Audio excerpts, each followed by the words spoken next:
इस लेक्चर में C++ के अंदर फॉर लूप की एग्जीक्यूशन की स्ट्रेटजी को सिंटैक्स वाइज देखेंगे।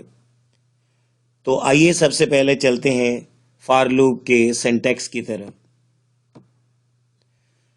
डियर स्टूडेंट्स, जैसा कि आपको पिछले लेक्चर में फॉर लूप के सिंटैक्स के बारे में सिखाया गया था कि फॉर लूप का सिंटैक्स क्या होता है और फॉर लूप के सिंटैक्स को कैसे लिखते हैं।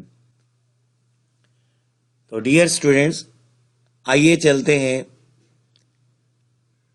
फॉर लूप की एग्जीक्यूशन की स्ट्रेटजी की तरफ कि फॉर लूप की एग्जीक्यूशन की स्ट्रेटजी सिंटैक्स वाइज कैसे होती है।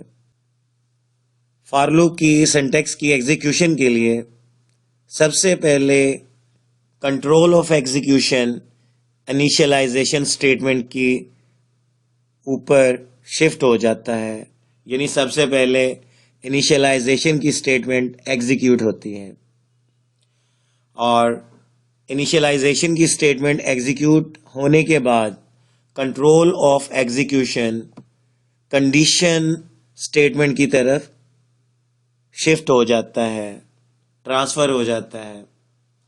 और यहाँ पर कंडीशन की स्टेटमेंट एग्जीक्यूट होती है और फिर कंडीशन टेस्ट होती है।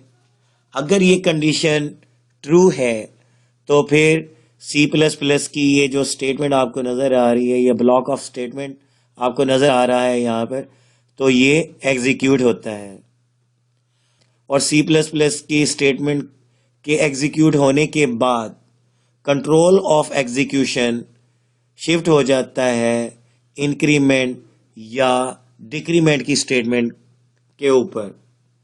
और यहाँ पर इंक्रीमेंट या डिक्रीमेंट की स्टेटमेंट एग्जीक्यूट होती है। डियर स्टूडेंट्स, इंक्रीमेंट या डिक्रीमेंट की स्टेटमेंट की एग्जीक्यूशन के बाद कंट्रोल ऑफ एग्जीक्यूशन ट्रांसफ़र हो जाता है कंडीशन स्टेटमेंट की तरफ।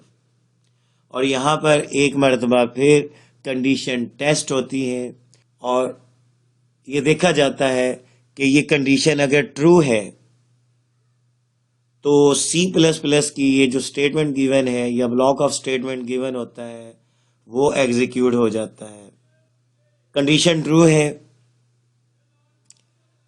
अगर ये कंडीशन ट्रू होती है तो C++ की स्टेटमेंट या ब्लॉक ऑफ स्टेटमेंट यहाँ पे एग्जीक्यूट होता है।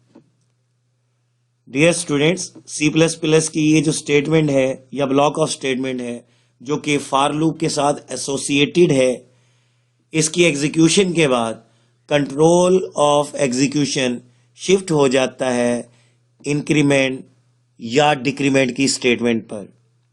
और यहाँ पर इंक्रीमेंट या डिक्रीमेंट की स्टेटमेंट एग्जीक्यूट होती है और इंक्रीमेंट या डिक्रीमेंट की स्टेटमेंट एग्जीक्यूट होने के बाद कंट्रोल ऑफ एग्जीक्यूशन शिफ्ट हो जाता है कंडीशन की तरफ।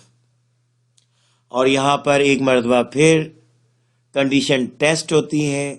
यहाँ पर याद रखने की बात है, अगर ये कंडीशन फॉल्स होती है तो ये C++ की स्टेटमेंट एग्जीक्यूट नहीं होती है।